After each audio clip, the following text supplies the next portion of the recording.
Estamos con José Luis Carretero Miramar, secretario general de la SOLI, el sindicato anarcosindicalista Solidaridad Obrera. Lo que pasa es que le decimos la SOLI. Sí, la Confederación Sindical Solidaridad Obrera, que es una organización anarcosindicalista que existe fundamentalmente en Madrid, pero un poco por todo el Estado español. Es decir, tiene su representación, sus secciones, tanto en Madrid como en Barcelona, Valencia, Alicante, Guadalajara, próximamente en Ciudad Real, etcétera, etcétera. Es una organización anarcosindicalista que digamos que ocupa un espacio sindical que está un poco entre medias de las posiciones sindicales de CGT o de CNT, que son las organizaciones anarcosindicalistas más conocidas. Nosotros no admitimos subvenciones públicas, si nos presentamos o damos libertad a las secciones sindicales para decidir si se presentan o no a las elecciones sindicales, lo decide cada sección sindical, por lo que pretendíamos resolver ese gran conflicto que ha habido en el mundo anarcosindicalista en torno a ello. Y luego, por otra parte, pues somos una organización de base, asamblearia, partiendo de la democracia directa y dentro que ocupa el espacio del anarcosindicalismo, del sindicalismo revolucionario. Sé por algunos compañeros y compañeras que ha crecido bastante la cantidad de gente que se acerca a Solidaridad Obrera últimamente. Esto lo sé, no porque me lo hayas dicho tú, sino por esta gente amiga, ¿no? que conozco. Sí, yo creo que hay un hartazgo generalizado también con todo lo que ha sido el panorama, el escenario del sindicalismo, incluso del propio sindicalismo alternativo, desde los años de la transición. Es decir, se ha generado toda una serie de estructuras burocráticas, más o menos burocratizadas, pero toda una serie de estructuras burocráticas donde el sindicalismo ha perdido gran parte de su función, gran parte de su sentido, ¿no? Y ese hartazgo es lo que está haciendo que determinados núcleos obreros que están organizados, que quieren hacer cosas y que además quieren hacerlas partiendo de la base de su propia autonomía, pues se vengan a Solidaridad Obrera pretendiendo encontrar un espacio amigable, un espacio inclusivo, un espacio donde la gente puede realmente trabajar sin tener que pensar que en los límites o en las tutelas que les pueden poner determinados sectores burocráticos. En mi país, en Argentina, el peso de lo sindical y lo gremial es muy fuerte. Esto hace que haya, si bien hemos resistido como se pudo la embestida del neoliberalismo y tal, que ha precarizado, la oposición de los sindicatos es fuerte, aún de los sindicatos que son traidores, ¿no? O sea, porque estos de sindicatos traidores están en todos lados, son burocráticos y tal. Y yo pensaba cuando, fíjate vos, por cosas tan pequeñitas, a lo mejor digo pequeñitas como sectoriales, esto de las cuidadoras y los cuidadores, que aquí prácticamente no tienen defensa alguna, o sea, no tienen... el tema horario no está legalizado, no hay un control, digamos, por parte del Estado, ¿no? de las condiciones laborales. Digo, esa cosa tan pequeñita que a lo mejor en otros países no tan desarrollados hay como una fuerza sindical o hay algo que protege, ¿no? bastante más. Si bien existen, desde luego, fallos tremendos, y si bien el neoliberalismo hace que la gente esté sumergida en todo el mundo, pero como que noto que hay, no diría una ausencia, pero sí una falta de organizaciones sindicales que defiendan derechos de trabajadores y trabajadoras. Sí, bueno, aquí lo que se ha producido es pues todo un cierre tanto del modelo sindical como del modelo político, de las ideas de transformación social a raíz precisamente del gran pacto entre distintas burocracias en que consistió la transacción o denominada transición española, ¿no? Los pactos de la Moncloa metieron al sindicalismo mayoritario dentro del camino de la defensa del propio sistema capitalista, es decir, de la negociación colectiva con la idea de la concertación, con la idea de llegar a acuerdos fuera como fuera, incluso llegar a acuerdos que pudieran alimentar sus estructuras burocráticas, en vez de llegar a situaciones de conflicto en las que se pudieran hacer ver los intereses realmente obreros, ¿no? Entonces todo esto, unido a pues, la conformación de una ley orgánica de libertad sindical, que fue la ley orgánica del 85, que generó, favoreció un modelo sindical que era precisamente un modelo muy distinto del modelo que había practicado siempre la clase obrera española, que era el modelo más favorable, más parecido al anarcosindicalismo, un modelo mucho más burocratizado, un modelo más centrado precisamente en mecanismos de representación al estilo del parlamentarismo burgués, un modelo centrado precisamente en hacer entrar a las grandes organizaciones sindicales en el redil de lo que quería el sistema. Pues cuando se generó todo ese proceso, en el marco de todo ese proceso, lo que se produjo también fue toda una dinámica que vino acompañada de las transformaciones del proceso productivo. También a raíz de los años 70 se transforma el proceso productivo en todos los países occidentales en el marco de lo que se ha venido denominando el posfordismo desde ciertos sectores, ¿no? Es decir, desaparece esa visión tradicional del obrero que tenía un trabajo para toda la vida, con un buen sueldo que le permitía alimentarse a él y a su familia, además en un contexto fuertemente patriarcal, y lo que empiezan a aparecer son bolsas de precariedad que finalmente acabó convirtiéndose en mayoritarias. Es decir, si ya no tenemos una gran fábrica en la que todos los trabajadores están acogidos al convenio de esa fábrica, trabajen en el sector o hagan el trabajo que hagan dentro de esa gran fábrica, lo que ahora tenemos es un core business, es decir, un corazón del negocio, donde trabajan una serie de trabajadores con unas condiciones de trabajo un poco mejores, con una cierta representación sindical burocratizada y oficialista, y sin embargo, pues los trabajadores de la limpieza, los trabajadores de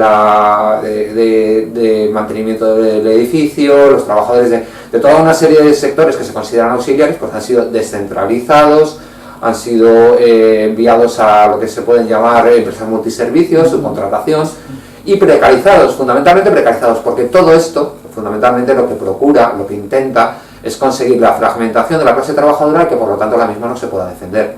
Es decir, al fin y al cabo, estos señores, los trabajadores, normalmente trabajadoras incluso de la limpieza, ya no van a tener el mismo convenio que los trabajadores de la fábrica, incluso en el caso de que hubiera una fábrica ya aquí, porque esto ya es incluso discutible, ¿no?, en la mayor parte de España.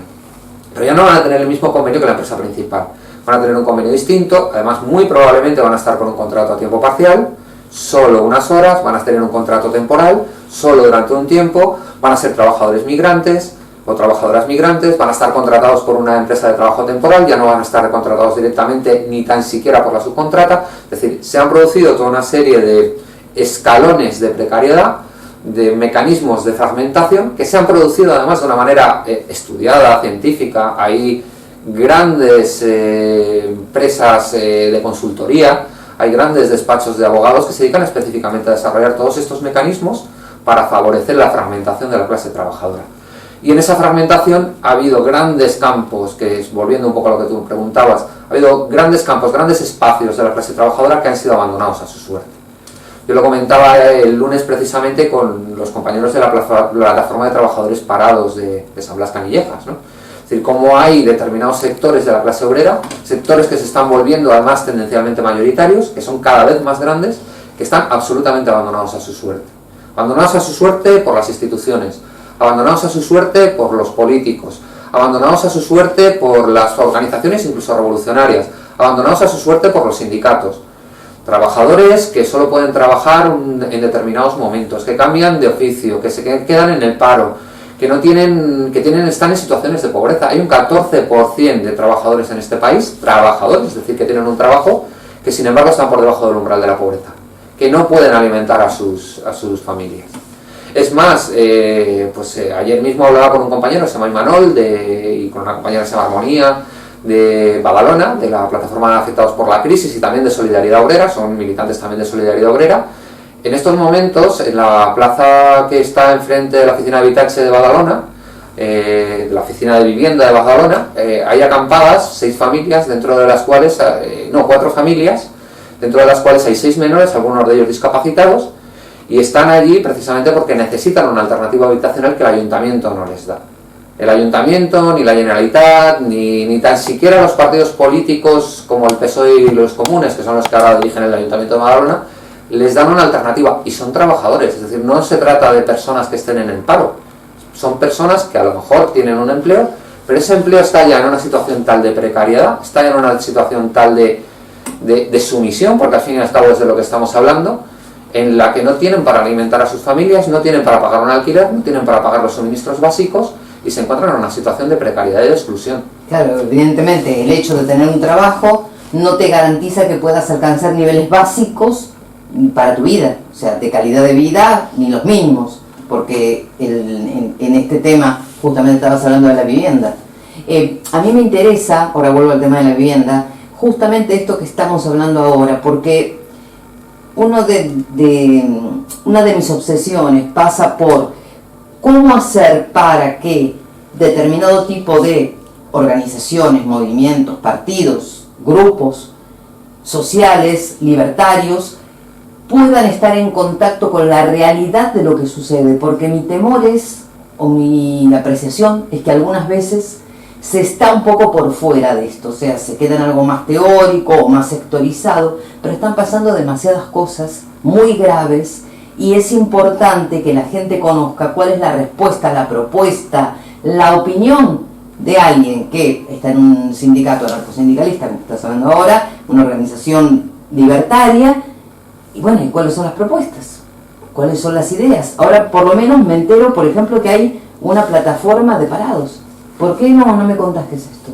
La plataforma de parados de trabajadores en paro de San Blas Canillejas es una organización autogestionada que nace del 15M. Tienen un local en la Plaza de los Artesanos número 3 del barrio de San Blas.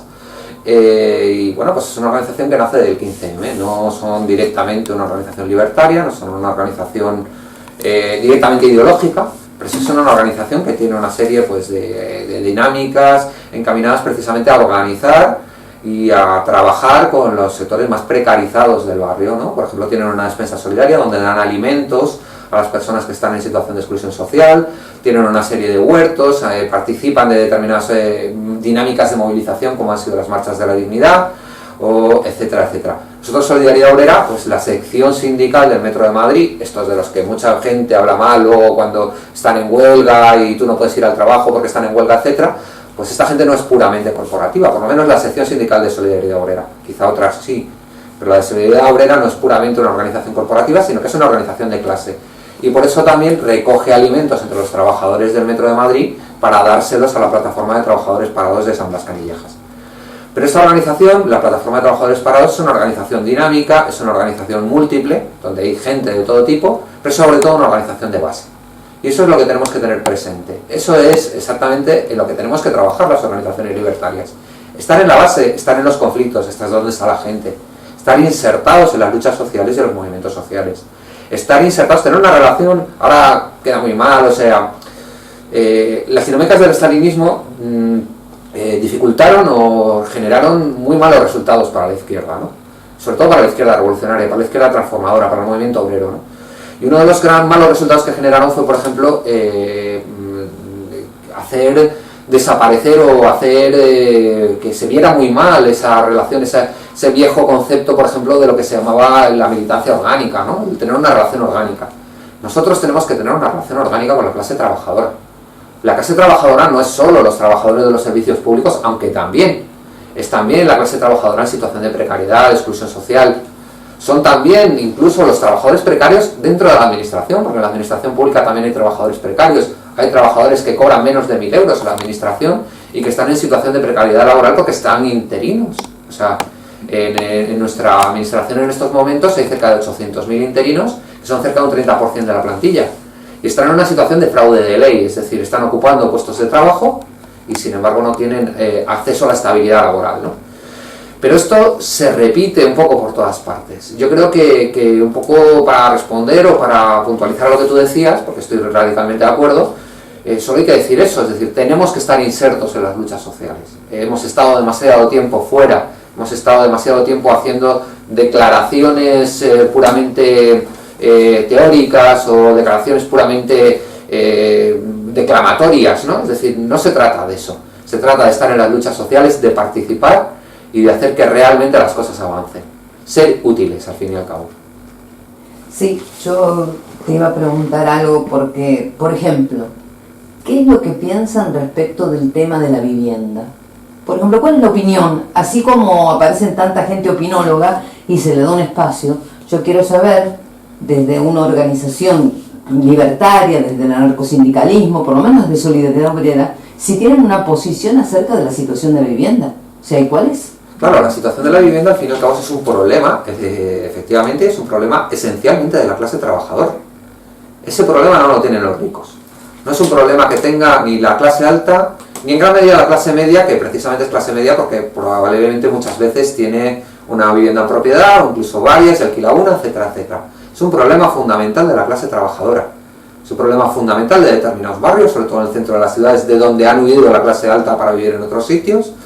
Y es un problema fundamental de la clase trabajadora. Entonces, en ese sentido, hemos de tener en cuenta que los procesos de especulación, los procesos de acumulación secundaria que llama David Harvey, todos esos procesos por los que mediante esas dinámicas de especulación en los centros de las ciudades y en los barrios obreros se consigue obtener una determinada renta por parte de los grandes fondos especulativos globales, que son un poco los que están interviniendo hoy en día en el mercado de la vivienda en España y subiendo los precios. Todos esos procesos son procesos de violencia contra la clase trabajadora, y eso no tenemos que tenerlo claro. Por lo tanto, tenemos que tener una política solidaria con el tema de la vivienda. Y una política solidaria con soluciones encima de la mesa en el tema de la vivienda parte de la base de ayudar o de solidarizarse directamente con los movimientos por la vivienda.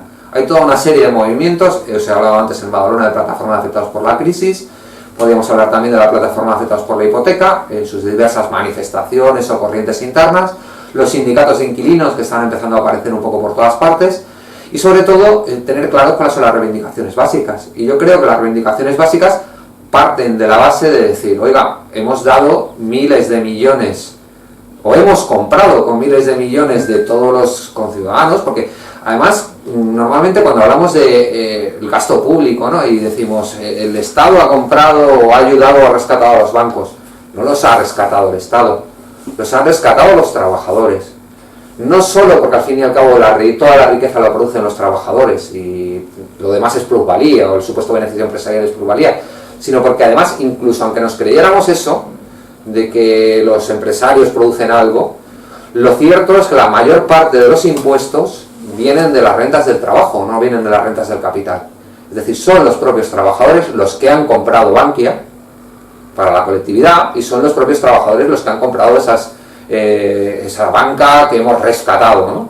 Entonces, si hemos comprado todo eso tiene que revertir para el conjunto de la ciudadanía.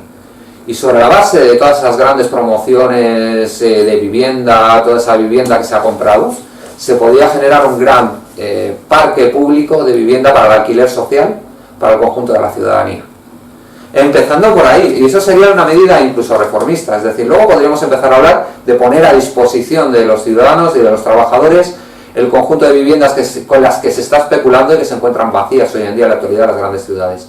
Pero podríamos empezar por ese parque público de vivienda con alquiler social, con un alquiler adaptado a las necesidades de la población en situación de exclusión y de precariedad, para que pudieran tener acceso a esa vivienda. Por supuesto, esto es la reivindicación básica, pero en el camino de esa reivindicación básica, una de las primeras cosas que tenemos que hacer, lo he dicho antes, es apoyar a los movimientos por la vivienda. Y apoyar a los movimientos por la vivienda implica apoyar también sus manifestaciones más directas de reapropiación de la riqueza, como pueda ser, por ejemplo, la ocupación de espacios o de locales, precisamente para ponerlos a disposición de las familias en situación de exclusión, como se ha hecho, por ejemplo, la ocupación organizada y con un contenido social, como lo que se ha hecho, por ejemplo, en el caso de la obra social de la PA, de las corrales en Andalucía, etcétera, etcétera. Sí, también esos movimientos, esas plataformas, presentan proyectos de ley y exigen a la gente que está gobernando que hagan leyes o que regulen el alquiler, es decir, hay propuestas tanto como tú dices reformistas hasta propuestas radicales, o sea, y lo importante es acompañar todo eso, porque a ver, tenemos que ser realistas, hay determinado tipo de medidas que hoy no está la fuerza como para tenerlas, o por lo menos es lo que pienso, a lo mejor piensas diferente, pero no tenemos la fuerza como para decir, bueno, vamos y expropiamos viviendas para, no sé, 800.000 viviendas que faltan, 1.600.000, bueno. Pero por lo menos sí ir con pasos claros de, al mismo tiempo que se paran los desahucios o se reocupan, ocupan y etcétera, viviendas y se puede dar para que justamente la gente que ha sido desalojada pueda tener un techo. Al mismo tiempo que pasan esas cosas, hay otro tipo de medidas que son más desde tener en cuenta al Estado. ¿Cuál es la posición de Solidaridad Obrera con esto? La posición de Solidaridad Obrera es una posición de reivindicación, de organización, autoorganización social. Son las clases populares las que se tienen que organizar para arrancarle cosas al Estado, para arrancarle cosas a los bancos, para arrancarle cosas al conjunto de la gente que nos está explotando y que nos está dominando, ¿no? Básicamente. Pues en ese sentido, todas las reivindicaciones son buenas, todas las reivindicaciones son apropiadas. Tenemos que partir de la base de que tenemos que conseguir reivindicaciones inmediatas, como se ha hecho siempre el sindicalismo. Es decir, igual que existe una línea de sindicalismo, o el sindicalismo tiene que trabajar con la idea de obtener reivindicaciones inmediatas, tiene que trabajar también con la idea de construir la trama, la fuerza social capaz de en un momento dado generar la masa crítica suficiente para cambiar las cosas de raíz. Y es un poco la idea también, es decir, no solo se trata de que el Estado nos dé determinadas cosas. Lo interesante de todo esto es que se las arranquemos, porque si no, no nos las va a dar, entre otras cosas. Sí, claro. Entonces, lo interesante de todo esto es que nos organicemos, que generemos la trama de autoorganización, las capacidades personales, colectivas, incluso afectivas, las capacidades necesarias para empezar a gestionar el mundo por nosotros mismos. Y eso parte de la base de empezar por arrancarle reivindicaciones inmediatas a los ayuntamientos, a los ministerios, a los patronos, etcétera, etcétera. Ajá, hablando de arrancar y de exigir, sí o no respecto de fijar un tope en los precios del alquiler. ¿Cuál es la postura respecto de esta situación? Porque sabemos que la mayor parte de los desahucios, de cada 5 desahucios, 4 están siendo por alquiler. O sea, los precios son inabordables, realmente impagables. Sí o no, justamente se fija un precio máximo, se regulan los precios. ¿Cuál es la idea desde Solidaridad Obrera, ¿no? Hombre, como tal no hemos hecho un congreso sobre este tema, tampoco tenemos una propuesta específica, pero realmente yo creo que no es mala idea tampoco, es decir, establecer unos precios máximos de alquiler, sobre todo en determinados sectores, determinadas zonas, etcétera, etcétera, establecer unos precios máximos de alquiler que limiten necesariamente la expropiación que al fin y al cabo se produce también de la renta de los trabajadores por esta vía. Debíamos de tener presente que hay mucha gente que ha hecho casas que no puede vivir en ninguna. Eso es lo que tenemos que tener presente, que hay gente que ha estado sudando en días como hoy de julio, poniendo ladrillos para hacer una casa y que luego, sin embargo, no tiene el dinero suficiente para vivir en ninguna. Eso es lo que tenemos que tener claro, y eso es absoluta y radicalmente injusto. Nosotros somos los trabajadores los que construimos la riqueza, nosotros deberíamos también disfrutarla. No solo también, sino que deberíamos ser principalmente los que las disfrutasen. Claro. Cuando aparece el tema de alquileres y de venta y tal, acá hubo una burbuja inmobiliaria, hay un par de gente del mercado que fija precios y que está como tratando de subir nuevamente y ya lo está consiguiendo a niveles escandalosos, y se obstinan en decir que no hay una burbuja inmobiliaria en este momento, que no existe tal, porque entonces el porcentaje, pero claramente lo que percibimos, quienes sí dependemos de un alquiler y tenemos que salir y ver cómo conseguir cada día un lugar, por lo menos en las grandes capitales, vemos que cada vez es más difícil poder alquilar. ¿Considerás, desde tu opinión, ni siquiera desde Solidaridad Obrera, pero desde tu opinión, considerás que sí estamos en presencia de una burbuja del alquiler? Yo creo que sí, estamos ante la presencia de una burbuja de alquiler y sobre todo estamos en la presencia de un gran proceso de expropiación, que es al fin y al cabo en lo que consiste todo esto. Las burbujas consisten básicamente, como la burbuja financiera en su momento, consiste en un gran proceso de expropiación, desde la economía productiva, desde las actividades productivas hacia las actividades puramente financieras y especulativas en este caso, ¿no? Lo fundamental de todo este asunto. Y la demostración es que los grandes fondos internacionales están queriendo intervenir y llevarse gran parte del pastel. Están interviniendo los elementos fundamentales del mercado del alquiler y del mercado de la vivienda en las grandes ciudades españolas.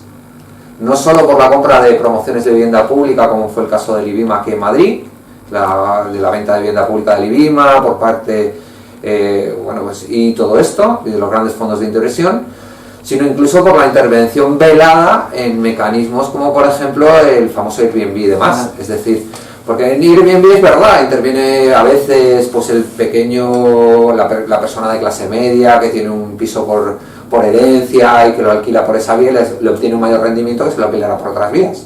Eso puede ser más o menos justo, más o menos presentable, etcétera. Pero lo cierto es que también intervienen los grandes fondos y se ha demostrado los grandes fondos en ese tipo de plataformas colaborativas. Y son ellos básicamente los que están jugando a determinar el precio fundamental en el mercado. Entonces, en ese mecanismo es en el que se está produciendo un mecanismo de expropiación. Pero un mecanismo de redistribución de la renta precisamente de abajo hacia arriba. Eso es lo salvaje de todo este asunto. Ese es el elemento fundamental del neoliberalismo desde los años 70, se ha producido de diversas maneras, pero es fundamentalmente lo que se ha producido y lo que se sigue produciendo. Un mecanismo de redistribución de la renta desde los pobres hacia los ricos. Y eso es lo que deberíamos de tratar, de bloquear y de revertir directamente. El proceso de turistificación que hay, atroz y que ya es global, hace pensar justamente que es una salida que enriquece. Y el otro día, Islandia, que decidió justamente poner en marcha todo un proceso de turismo y tal, y empezar a publicitar y a promocionar sus espacios, por primera vez su PBI dio en baja. Quiere decir que habiendo dedicado todo a la turistificación, por primera vez no fue un PBI acorde a las ganancias que esperaban obtener. Hay una relación que evidentemente los fondos buitre estos salen ganando, pero hay una porción de la gente que sale perdiendo con el proceso de el megaturismo y esta locura que se está viviendo. Y yo lo que pensaba era ¿cuál es tu opinión, ¿no?, respecto a si se generan ganancias y quiénes ganan? Porque no todo el mundo gana con este proceso de la masificación del turismo, ¿no? Claro, hombre, hay que tener presente que obviamente el turismo es hoy en día cerca del 15% del PIB español, es una de las principales industrias del país. El turismo en sí, podríamos discutir sus implicaciones ecológicas, pero un turismo sostenible no tendría por qué ser necesariamente malo, pero podemos discutir sus implicaciones ecológicas, que son muchas.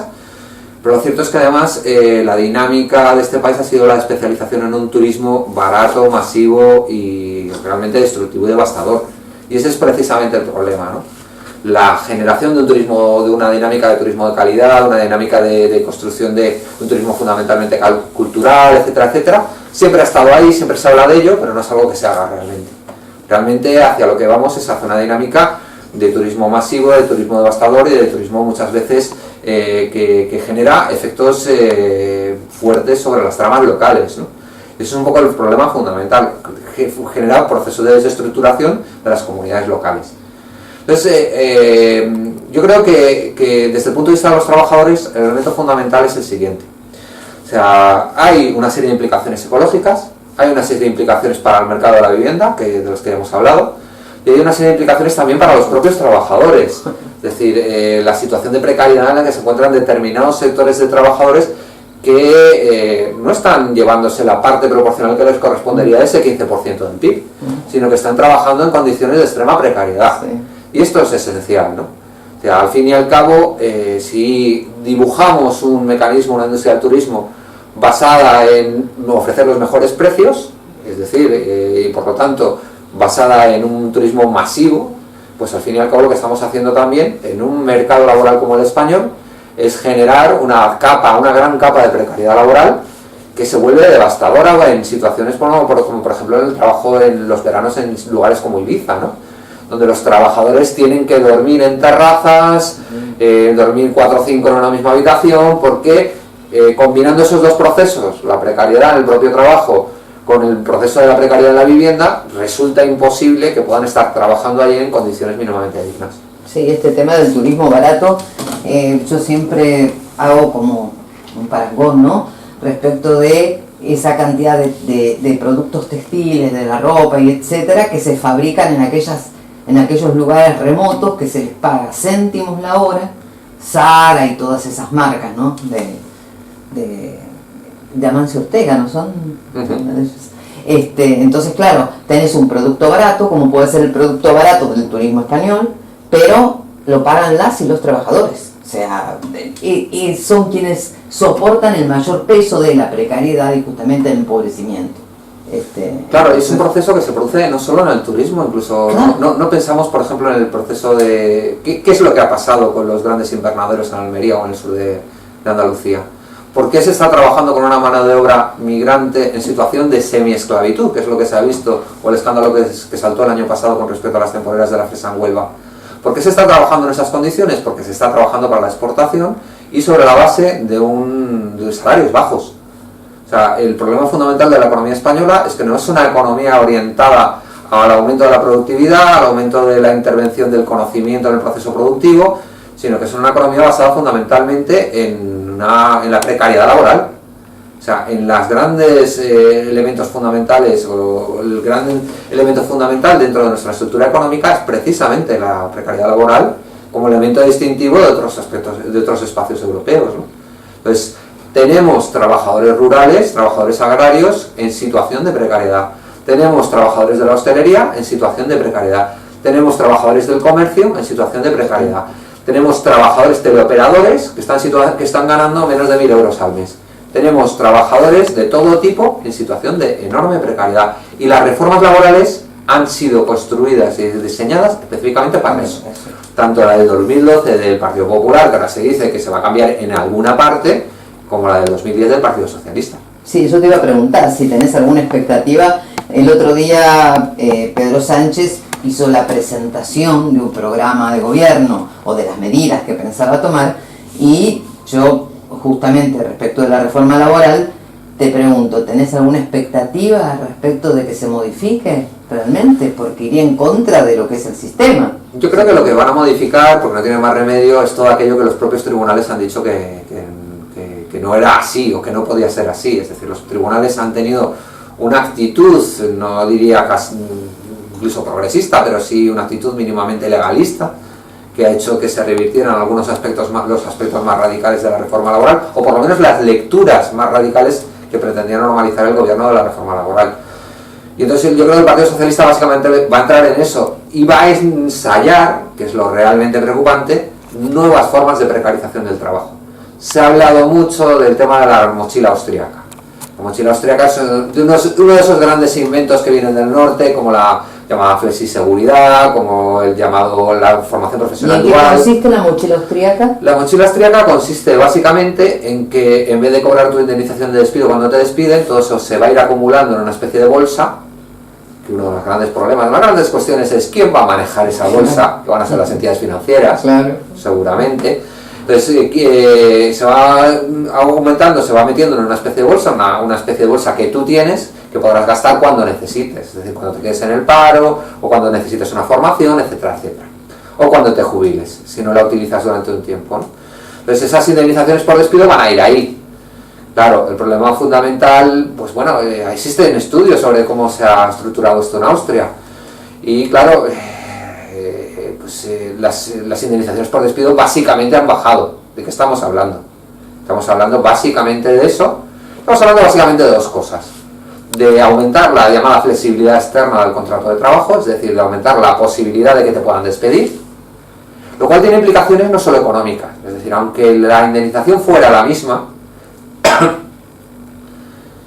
al fin y al cabo, el hecho de que haya facilidad para el despido implica toda una serie de consideraciones o implica toda una serie de consecuencias de las que no se está hablando. Esas consecuencias tienen un nombre, que es el nombre de violencia patronal.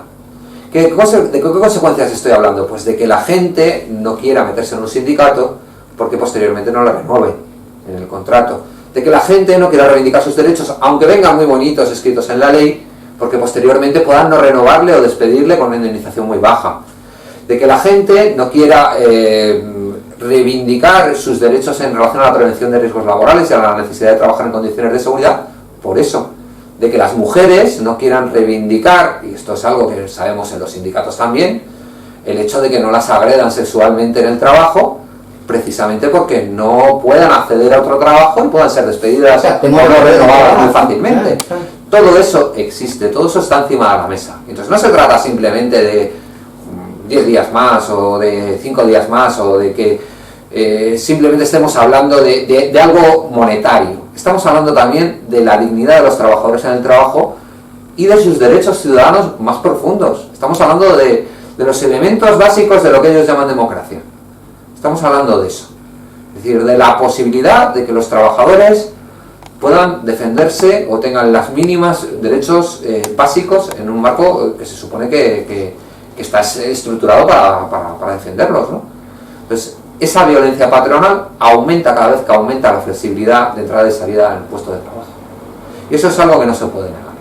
Entonces la mochila austríaca va encaminada a eso, pero va encaminada también, pues como en el caso de de la presión sobre las pensiones va encaminada también, del intento de que las pensiones se privaticen, va encaminada también al hecho de que las grandes entidades financieras puedan manejar todo ese dinero. ¿Y para qué van a manejar las grandes entidades financieras todo ese dinero? Lo van a manejar precisamente para inflar esas burbujas de la vivienda, para inflar todas las burbujas especulativas que luego posteriormente impactan sobre las propias condiciones de vida de los trabajadores. Esto lo hablaba hace bastante tiempo con un sindicalista norteamericano, ¿no? Ellos no tienen un sistema público de pensiones, sino que pagan pensiones elaboradas en relación con el trabajo, ¿no? Pues, la pensión de los trabajadores del automóvil de su zona, no me acuerdo exactamente dónde vivía, pero era una zona de Estados Unidos, iba a un fondo determinado de pensiones. Ese fondo de pensiones lo manejaban las entidades financieras y eran precisamente las entidades, ese fondo de pensiones, el que luego operaba de unas maneras o de otras, generando también el alza en los precios de la vivienda, generando también dinámicas de especulación en el tercer mundo, etcétera, etcétera. Es decir, impactando directamente sobre las condiciones de vida de los trabajadores. De aquí o de allí, da igual, de los trabajadores. ¿Cómo ves entonces a futuro la situación general? En principio en el Estado español, ¿no? Pero también de manera global. O sea, ¿qué nos espera? Porque está la cuestión un poco complicada, ¿no? No es... Yo creo que básicamente en la vida hay que ser optimistas. El futuro es luminoso, pero el camino va a ser muy, muy sinuoso. Es decir, para poder permitirnos el lujo de ser optimistas, vamos a tener que trabajar mucho, vamos a tener que luchar mucho, vamos a tener que hacer muchas cosas.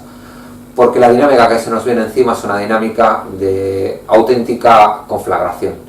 Se nos viene encima una dinámica de colapso ecológico, de crisis financiera y económica probablemente en los próximos años, no muy lejos, de una dinámica en la que el propio sistema capitalista está saliéndose de su eje, está en un proceso de crisis civilizacional, nadie sabe hacia dónde va a ir todo esto y además va a ir muy mal. Entonces vamos a entrar en una dinámica en la que los conflictos sociales y las tensiones sociales van a avanzar y en la que si no le ponemos coto, los pobres van a ser más pobres y los ricos más ricos. Entonces precisamente tenemos que evitar eso. Tenemos que actuar frente a eso y tenemos que operar frente a eso. Frente al avance del autoritarismo, hemos hablado poco de ello, pero también tenemos que tener presente el aumento de la represión sobre los movimientos sociales y sobre el conjunto de la clase trabajadora, de la represión política, de la represión policial, etcétera, etcétera. Frente al aumento de los autoritarismos que incluso se sienten representados en el Parlamento español, que ahora mismo están en el Parlamento español y que pueden representar una de las bases fundamentales de una estructura de gobierno futura, ¿no? No, de hecho, vinimos para quedarnos. Exactamente. Exacto. Pero yo creo que todo ese proceso, que algo también se está moviendo en el conjunto de la izquierda española y de la clase trabajadora española. Hemos visto la quiebra de toda una serie de promesas que nos hicieron. La promesa de la transición está quedando atrás. La promesa de ese régimen amorfo, un poco fofo, en el que se supone que iba a haber consumo para todos, que nunca fue real, y en el que se supone que iba a haber una democracia tolerante, que tampoco fue real nunca del todo. Esa promesa se ha quebrado en los últimos años, quebró a raíz de la crisis del 2007. También está quebrando la promesa de una salida encauzada en dirección a una especie de populismo progresista, semisocialdemócrata, pero sin grandes aristas con respecto al mundo actual. Esa promesa que puede expresar determinados sectores, como por ejemplo de Podemos, etcétera, yo creo que esa promesa también está poniendo encima de la mesa su fracaso y lo va a poner en los próximos años. Porque los problemas son demasiado profundos para resolverlos con tiritas. Es decir, no se trata simplemente de hacer pequeñas reformas que solventen las situaciones más urgentes, sobre todo cuando además estamos viendo que cuando se tiene el gobierno tampoco se hace. Y vuelvo de nuevo a la situación de Badalona. Llevan 50 días acampados. Tienen un gobierno del Partido Socialista y de los comunes. Y hasta ahora nadie ha intervenido para solucionar los problemas de esas familias. Eso es algo que vamos a ver a gran escala probablemente con un gobierno progresista. Entonces, al fin y al cabo, los problemas son mucho más profundos. Y frente a esos problemas mucho más profundos, yo creo que también estamos viendo señales esperanzadoras de avance de la autoorganización social. Estamos viendo esa gente que acampa en Badalona. Y también estamos viendo como en Mataró, pues recientemente se ocupa un local de Bankia, un local abandonado de Bankia, que llevaba 12 años abandonado, para ponerlo a funcionar como un local para los trabajadores, para los precarios, para los excluidos de la localidad, por parte de las plataformas por la vivienda de la localidad. Estamos viendo también cómo se organizan los trabajadores de San Blas en medio de esa onda, trabajadores precarios de San Blas, en medio de esa onda que generó el 15M. Y estamos viendo que eso pasa en todo el mundo, no solo en España, o no solo en Madrid, no solo en Barcelona, pasa un poco en todas partes. Hay cada vez más luchas sociales, hay un rearme generalizado de los procesos de autogestión y de autoorganización de la clase trabajadora, y lo que tenemos que hacer es alimentar ese proceso. El camino va a ser sinuoso, va a ser muy complicado, no vamos a obtener nada sin esfuerzo, sin un gran esfuerzo, pero creo que el camino al final nos puede llevar a un proceso de apertura de nuevas alternativas, a un proceso de apertura de nuevas alternativas que puedan generar un mundo distinto, al fin y al cabo, que es lo que queremos, un mundo basado en la cooperación y no en la competencia, un mundo basado en la solidaridad y no en explotar a los demás, un mundo basado en la autogestión y no en el ordeno y mando. Yo creo que en ese mundo donde la pobreza tiene que ser abolida y donde las clases sociales tienen que ser abolidas, podremos mirar atrás en algún momento y decir, el camino ha valido la pena. Bueno, esperemos poder transitar juntos y juntas ese camino, y nada, solo me queda agradecerte porque ha sido realmente la charla que esperaba tener, justamente. El estar en los problemas del día a día, la opinión, la implicación, algo que nos acercara más a la gente, ¿no? Y saber qué pensaban y qué hacían y tal. Así que muchísimas gracias. Muchísimas gracias a vosotros también.